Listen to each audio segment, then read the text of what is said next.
ভাইরা আমার, মিশরের একটি সত্য ঘটনা বলতেছি। আল্লাহর একজন যুবক আবেদ ছিল, এত পরেজগার, সবসময় আল্লাহর জিকির আজকারে থাকতো, আল্লাহর ইবাদতে ডুবে থাকতো। আর এত বেশি ইবাদত করতো, তার চেহারার মধ্যে সবসময় নূরের চমকাইতো।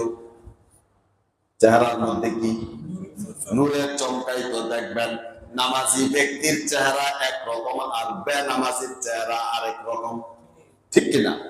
পাঁচ ওয়াক্ত নামাজ যে নিয়মিত পড়ে, আল্লাহ তার চেহারার মধ্যে নূর দিয়া দেয়। সুবহানাল্লাহ।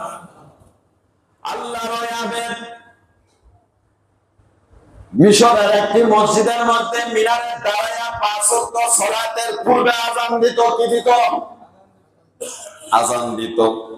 আগের জামানায় তো মসজিদের মতো মাইকের সিস্টেম ছিল না।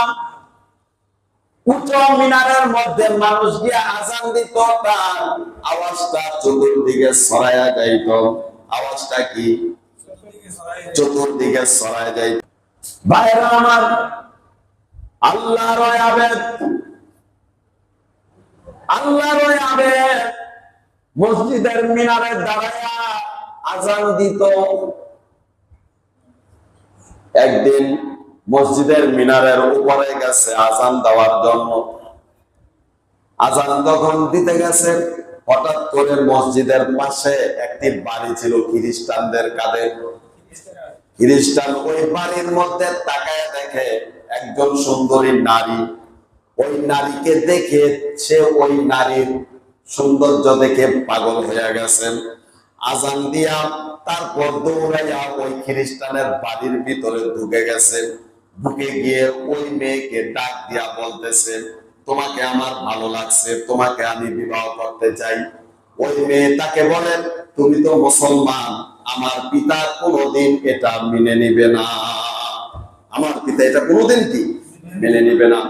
এবার ওই যুবক বলতেছে, আমি খ্রিস্টান হয়ে যাব। নাউজুবিল্লাহ। কি হয়ে যাব? খ্রিস্টান হয়ে যাব।